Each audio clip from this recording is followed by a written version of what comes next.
Today's message from Reverend Tammy Mars was recorded January 1st, 2017, and it's titled, The Power of Your Word. And today we welcome the spirit, talent, and artistry of Steph Johnson. And if you go to our show notes on joyouspodcast.com, you can find out more about her and a link to her website and her Facebook page. Come visit us at seasidecenter.org sometime, and you can join us in Encinitas, California, where we always have great music, a spirited message, and a joyful, loving, vibrant community that awaits you. So put your hands together, give a great seaside welcome to Miss Steph Johnson. All right. Yes, Rebecca asked me, would you like to come start out the new year? I thought that was such an incredible honor. I used to live in Cardiff, and I would come here. So I am so happy to be back and hanging out with you guys. All right. This song is the first song off of my CD called Be Light. Ready? 1, 2, 1, 2.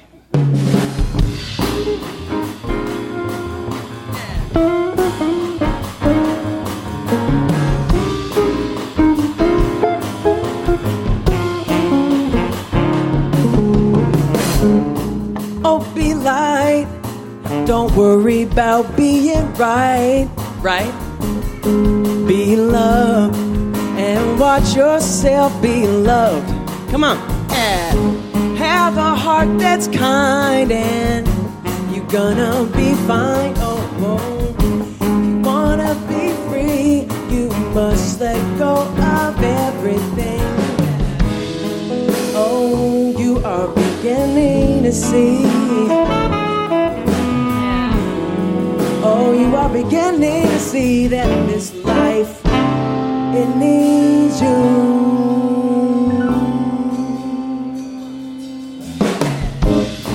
Oh, be light. Don't worry about being right. No. Come on and feel my love before I fall off the stage in my nice girl shoes. Come on. Come on, let's tell it all. Let's share it all up now. Oh, baby, come on, it says, yeah. Woo! And oh, you are beginning to see. Yeah. Oh, you are all beginning to see. Oh, that this life.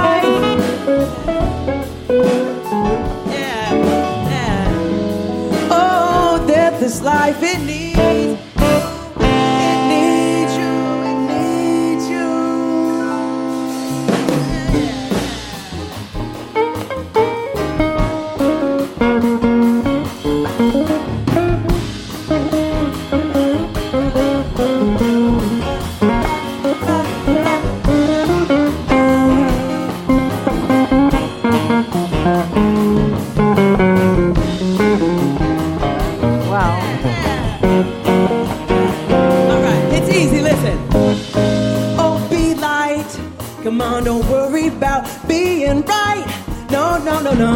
Come on and feel love and watch yourself be loved. Hey, have a heart that's kind and you are all gonna be fine. Yeah. If you wanna be free, you must let go of everything.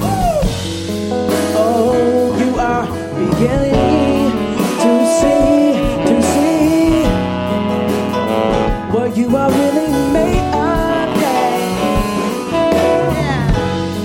Oh, you are beginning to see. Oh, what this world means to you and me, to you and me. Yeah, now.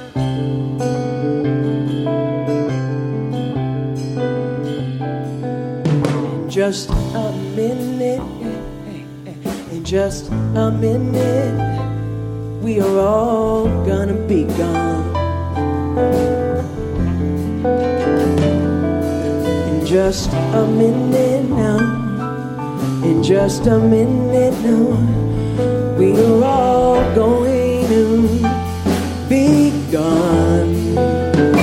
Oh, in just a minute, oh, in just a minute, we are all gonna be one.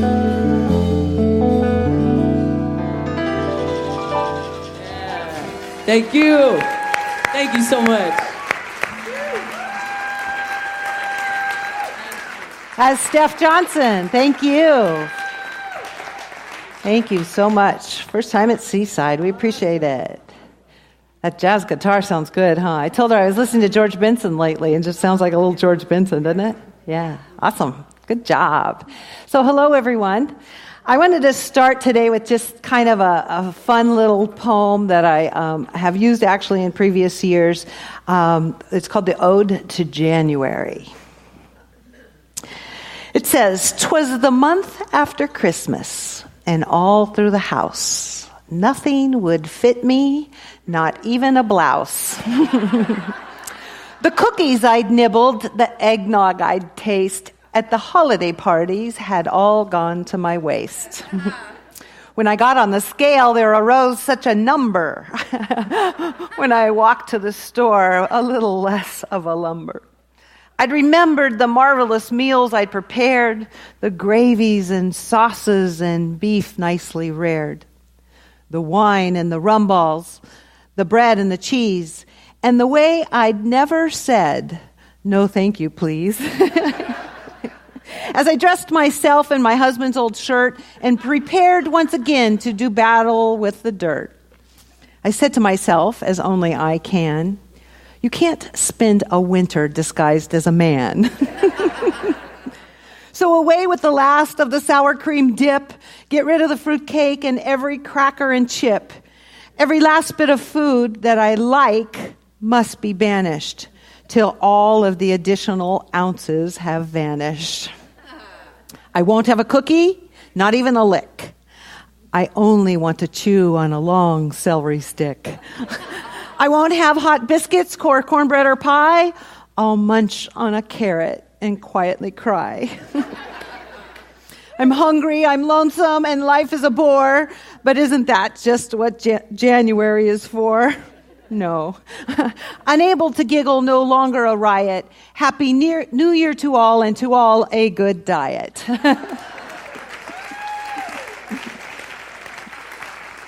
Kind of fun, huh? But we have a teaching, we have a power, we have an ability that's stronger than that race stuff that's there. So we can just set that intention.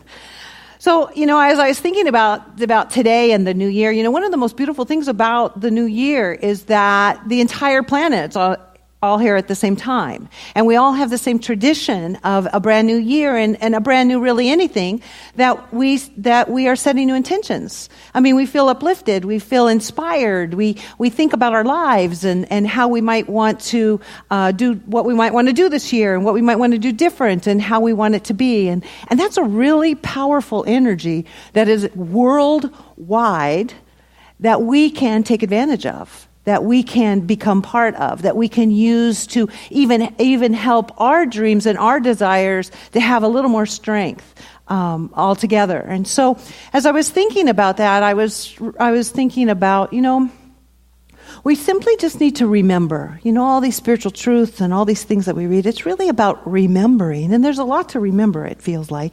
But whenever somebody says something and you go, oh yeah, that's right, I kind of got away from that, or I had forgotten that, or I'm going to keep that more in the forefront of my mind because, that's true, and I haven't been following it. And that's really what this time is for. And I want to remind us, and I want to talk a little bit today about setting our intentions, about really taking the time to go within and to really claim our truth and to really decide what we want and to really line up again. It's only an indication of where our focus has been when things aren't really working right, or we're kind of in the grind, or we're used to doing the same old thing. It's just simply an indication of where our focus has been. And so what we can remember, and what's powerful to remember, is to bring our focus and our attention to the infinite possibilities, to what we want to create, because we know it's all available for us, but we just need to remember, okay, bring my attention back to that. So I want to start with something from Ernest Holmes in his book on how to use the science of mind, and where he says something very similar to that. He says, man or woman is given power over his own life. He cannot alter the laws of nature, but he can so alter his relationship to them that which has bound him may now free him. He has been given the prerogative of spontaneous thinking. He has been given the ability to initiate a new chain of causation. For there is only one mind, and we use it. Our thought is operated on by a universal creativity which is infinite in its capacity to accomplish. It's infinite in its capacity to accomplish. Thus, in taking thought, we do not force anything. We merely decide what thought to follow, knowing that the results is automatic. And so I want to spend a little time kind of talking about that. That as we set our intention, as we consciously go within and make a decision on what do we want? What do I want? What happens to us from an internal standpoint is we become that place where spirit now has to deliver its good, because we're a vibrational match. So what we're really kind of doing is we're going back to the basics. Reverend Christian's going to be talking about the basics in January. Most of our Science of Mind churches do that. We go back to the first 4 chapters of the Science of Mind and just remember and realign again. And so I want to bring up a quote to share with you from Einstein. And it says, everything is energy. And that's all there is to it. Everything is energy. Match the frequency of the reality that you want, and you cannot help but get that reality. It can be no other way. This is not a philosophy. This is physics. Right. So when we remember the power of that, and we remember that we're the creators of our experience, we remember that we have a God, that we have a spirit, that we have a life, that we have a universe, that is awaiting available consciousness from which to dispense through, then we can claim our power.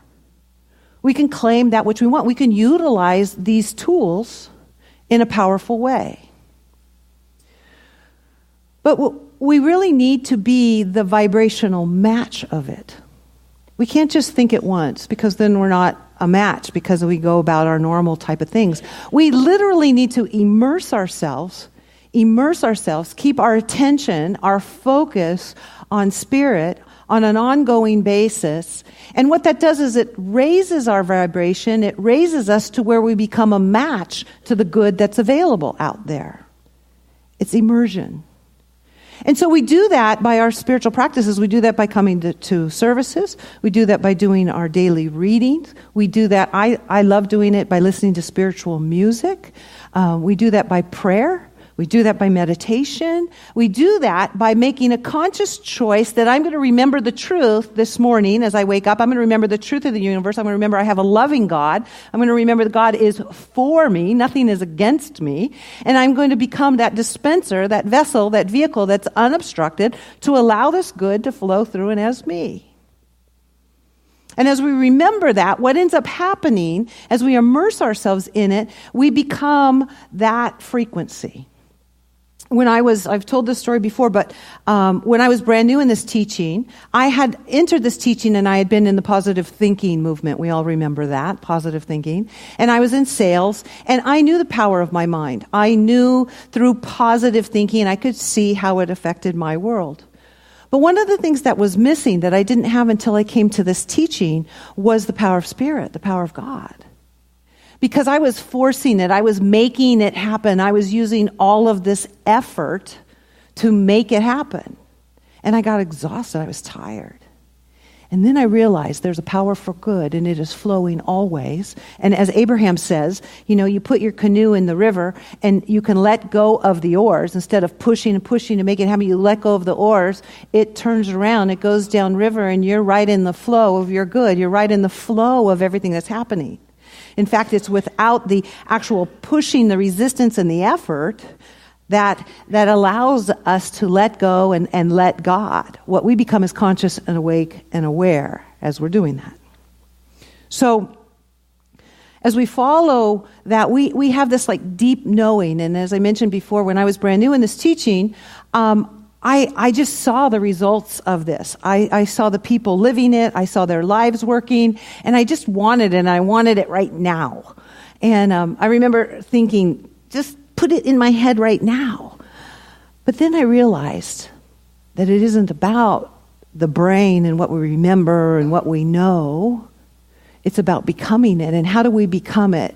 I had a favorite author at the time, Joel Goldsmith, that I just loved. And sometimes I could only read like a chapter or a paragraph because it was so full. And he's what's called an absolutist, where it's God and it's only God. There's no exception. It's just God. And so I would read his stuff, and I read it every single day, or almost every day, for about probably 10, 12 years. And I remember one day, it was like 10 years later, I turned around and kind of was looking at how well my life was working. And I realized I became it. And it wasn't one specific thing that I had to learn or whatever, but I stayed in the vibration of it, as Einstein talks here. I stayed in the vibration of God. I stayed in the vibration of good, the vibration of the Most High, as the Bible says. As we immerse ourselves in it, we naturally raise our own vibration, and we can hold our own vibration, and we become available for the good that's around us. So it's about staying steady in this. It's about remembering it. It's about doing it every single day. It's about our spiritual practice. That's the most important part. And so knowing, really, really knowing, it's almost like the operating system that's running behind your computer. No matter what's going on in life, what's unfolding in life, there's this operating system that just knows that God's there, God's in action, perfect right action is there, perfect unfoldment is happening. I can align with it, I can allow it, I can be it. It is just constantly going, no matter what has grabbed my attention, whether it's the news or something that's happened. I can always revert back to the operating system that knows the power of God, knows the vibration of the Most High, that just knows. So spiritual practice is critical as we set our intentions, because that's the power behind it. It's the juice, if you will. So then, the other thing is we need to claim our power. So often we make the mistake of praying to God and telling God. I love that little quote that says, don't tell God how big your problems are, but tell your problems how big your God is. And it's like, that's so true. Sometimes we get into prayer, or we go, okay, we evaluate our life, we look at it and we go, please God, make it stop. Or like, I'm not liking this, or whatever it is, or fix this for me, or do this for me. And we naturally do that. We get into that and we just want change, or we want something different, and we just, beg for it, basically. It says, but the truth is that the power is in as we claim it, because it already is. It's already here. And when we're asking from that standpoint, or besieging or begging, what's happening is we're not really believing that it's there. But once we have that operating system, once we really know, because we're immersed in this, we claim it right now. Health right now. I am healthy, holy, and complete. I declare this right now. I declare my health right now. I declare my abundance. I am abundant. God is abundant. I claim that right now for me. I claim my perfect relationship. I claim an overflowing bank account. I claim it right now because it is the truth of who and what I am. And so that's powerful. That's saying to the universe, I'm available. It's here. It's mine. I claim it. So we must declare it. We must claim our power. We must understand the power of our word and the power that we have as we know this is ours. There's a story about the Unity Fillmore, Unity, the woman that started Unity. And it's one of them that I always remember, because this is way back in the early 1900s. And this is when TB was a deadly diagnosis. And she had heard a talk, and it was just this exact same one that said, I am a child of God, and no child of God has disease, that I am perfect, whole, and complete. And she just claimed it and claimed it and claimed it. And she actually overcame the TB, which was like unheard of. So we have a lot of power here. as we claim our wholeness, as we claim our good, as we claim that we are a child of God, and as that, there is nothing that God cannot do and be and create and manifest. And so our power is really, really important to claim our power. But sometimes when we do that, we, as we move through life, we have bumps in the road. We have things that hurt. Maybe somebody's sick or something's happened and our heart is really hurting. And that's part of life. Those things will grab our attention. But we have the ability in our consciousness and our awareness to feel and sense when we're lined up, when things are flowing, and when there's kind of a resistance or it's not really flowing right for us. I have what I call my God bubble. And when I'm sensing that things aren't working right, I'm hearing a lot of no's, or things aren't, for whatever reason in my life, aren't working right, instead of fighting it or trying to figure it out, sometimes I will do that first, but I usually remember to go back to my God space, to my God bubble, if you will. I want to share with you, as Ernest Holmes talks about this, on the power of our God bubble, I'll call it. It says, whenever an individual will is contrary to this universal will, it detaches itself from the source of its power. It goes alone and soon becomes exhausted. Whenever the individual will links itself up with universal harmony, it becomes a spontaneous proclamation of that harmony, now individualized. So one more time, it's not about fixing it or any specific thing. It's about when things aren't working, when we're feeling bad or when there's some resistance, that we move into that inner space. We surround ourselves. I like music, as I mentioned, and we trust and we surrender and we let go and we just move into the truth and we just sit there in truth. We just sit there in truth and let, if you will, the whirlwind stop. I had a perfect example of this, and I love this when it happens, and being aware of it. My husband and I weren't even planning on moving or buying a new house, but we saw some models up at Robertson Ranch, which is on El Camino Real between Cannon and Tamarack. And we decided, let's go look at these models. And we walked into this one house, and it just hit us. This is our house. This is it. We were like shocked because we live in a beautiful home now. We weren't planning on moving, and we just went, this is it. And so, it took a little bit to embody that, but they asked for a deposit because there was a specific lot, and the lot was perfect, and everything was perfect, and we gave them a deposit. We had like 5 days to think about it. So, everything, it was like a flood of energy. Everything said, this is what we're supposed to be doing. This is right. This is perfect.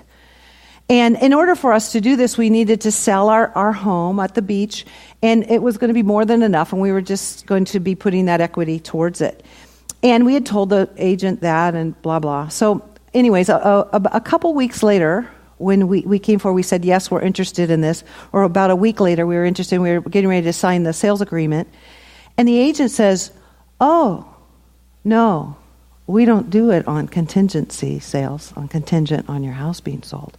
Even though this wasn't a year out before it was even going to be completed, we don't do that.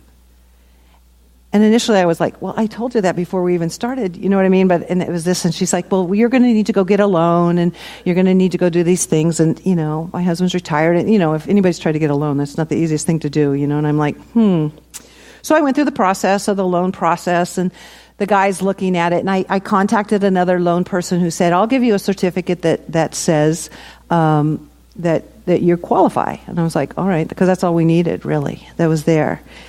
But then, that wasn't working. The loan wasn't going through, and I told my husband, I said, this is wrong. This is, this no. And now all of a sudden I'm having to do all this work, and we're having to scatter around to figure out what's going on. This isn't right. That's not flow energy. That's not aligning energy. I said, let's just stop. Just stop. Let's just let it go. Let's just stop and see what happens. And so we did. We just said, no more energy. I'm not putting energy into this, right? And so we stopped, and within an hour, the sales agent called me, and the original loan gentleman had contacted the bigwig of the whole company, told him our situation, and they don't do contingency sales, but they said that they would do it for us. And we had the house, which was awesome. It was awesome. But for me, what the lesson was there was a perfect example of when there's resistance, when there's no, when you're pushing, when you're afraid, when you're doing, you can feel the energy. We all felt it. Stop. Just stop. Go into that space that is peace, that is ease, that is grace, that is perfect right action, everything that you know, and just hang out there. And as Ernest Holmes says, the entire universe relines back up. It's no big deal. It's only an indication that you're not in alignment. Something's out of alignment. You don't even need to know what it is. You just need to let go and stand there and let yourself line back up. Let Spirit line you back up. And it works. It works. Many of you know that I was diagnosed with cancer last year, and I had to go through chemotherapy and that. And that's not an easy journey. And I remember it was like, all right, well, this is what I'm doing. Okay. And I remember at this time that I said, okay, well, I'm just going to go into my God bubble and I'll just hang out while this chemotherapy and this stuff runs through me. I remember the bag, I had to wear it twice for 5 days, and I wrote all over it love and all this stuff, and I put little prayers in with it, and it was all loved up, man. It was good. And I saw these little love hearts running through my veins and all of this, and I just bought this phenomenal pair of Bose speakers. And I put them on, and I put my spiritual music on, and I, for the most part, I just sat there in my God bubble and just listened to the truth, and listened to the truth, and listened to the truth, because it made me feel good. It lowered the resistance, and I knew that I was not doing this alone. I wasn't. This is God. God right in the middle. God is every part of it. And so I'm in alignment with Him. I'm in acceptance with it, and I'll just be with it. So it's powerful. So when we do get off, and we will, because we're of this world, we're new creating. Anytime we're creating something new, we're stepping into foreign ground. We don't know what's going on. It's a little scary. We just stay in principle. Stay in God. Right there. So one of the things that we do in order to do this, because the universe just says yes to us. So in that yes, we need to go into that realm of infinite possibilities. If it's all there and it's all possible, what we've been doing and what we've been thinking about maybe isn't as broad and as expansive as our life possibly could be. And if the universe, if our God is only waiting for a consciousness that is available, that is aware, that has the belief or the capacity, the frequency to line up with, to dispense its good through, then we can sit in that space of a vision and allow ourselves to become that. That's all we do. We just stay in that space and allow it. So in your program, there's an intention form. And it says, what are my visions and intentions for my life in 2017? So we give this to everybody every year, which is like really cool. And we're going to do a little visioning process, and I'm going to have you take this visioning process home so that you can do it at a little deeper level. But you write your intentions. In that, you fold it up. You put it in an envelope that you address to yourself. You put a stamp on it, and you bring it back to the center next week or any time, at any time. We actually have a box that we put in our prayer center, and we're praying over it all year long. And at the end of the year, so some of you that did this last year are probably getting them now. At the end of the year, we drop them in the mail and send them to you. And you can open it up and see how your intentions did and how you did for your life. So I highly recommend that you take this home, you fill it out, put it in an envelope addressed to yourself, and put a stamp on it and bring it back, because it's a powerful way of setting intentions. But one of the things that I wanted to do with you is I gave you, as you all walked in the door, a visioning form. And if anybody needs pins, raise your hand, because we do have pins. We invited you to open them at the time, but they'll walk around with pins. So this visioning form is just that. It's a way to go into the infinite, open ourselves up, and allow ourselves to receive that which is awaiting our consciousness for our good. But before I do that, I want to share with you what a vision realized is. Visioning, this actual process was created by Dr. Michael Beckwith. And this is a vision realized. says the whole point to doing this, the whole point to going to the infinite, the whole point is opening ourselves up to a vision, is to notice what begins to flow so that we can articulate it. You see, once you own it and you can speak it, once you can articulate, once you can, we've all been there where it's like, well, I don't know what it is, but I feel something coming and this, that, and the other. The instant that you can articulate it, you can put it into action, then it becomes you. So we start by just opening and being available and allowing all of these little bits of information to come, and then we start to be able to put them all together to articulate it. Our artist has a beautiful example of this that she's going to share when she gets up to sing next time, that she's done this. But so we write it down, we express it, we dialogue about it, and we're aware of how it feels in our body. In this way, we begin to articulate God's vision for our life. We then ask, how must I develop, grow, and unfold? How must I change in order for this vision to manifest through me? Because those things that we want, if they're not in our life, it's because we're not a vibrational match for it yet.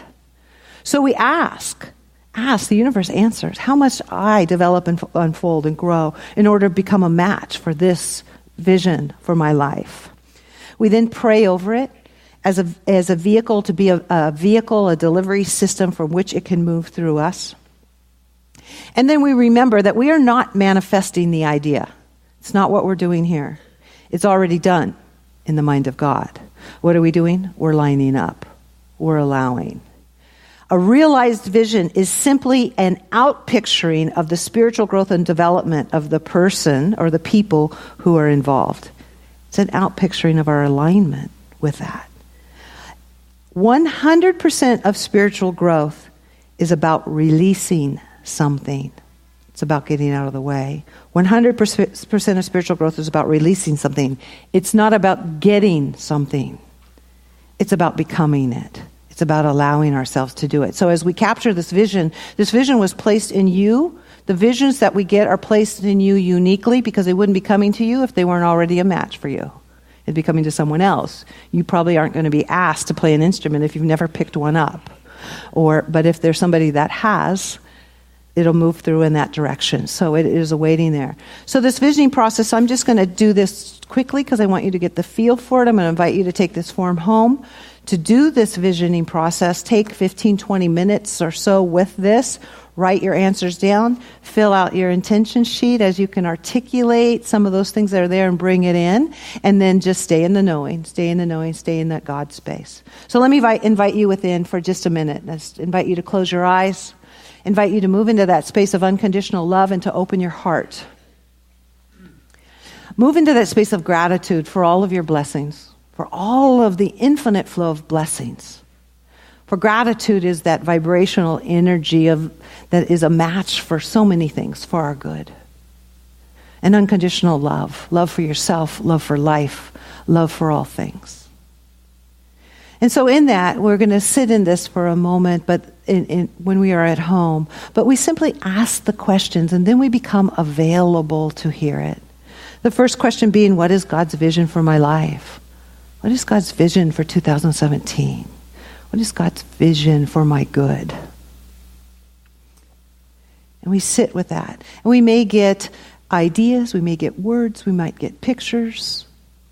And you don't need to, you're observing, you're just writing down whatever you're getting. Now is not the time to figure it out. We had a gentleman that got a picture of a beehive, and he couldn't figure out why that was. And it ended up that Seaside, as a singles group, was going to the play Beehive. A couple weeks later, we discovered. So we don't even know what's going on here, but just observe and write it down.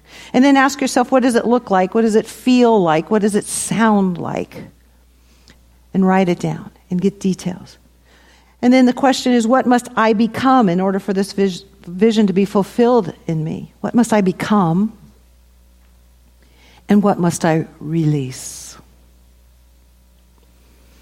And lastly, what else wants to be known at this time?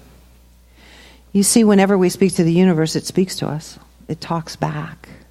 And we may not know what it's trying to say, but as we write it down, it will never leave us out in a lurch. It'll always tell us and continue giving us information until finally all the parts come together and we see it.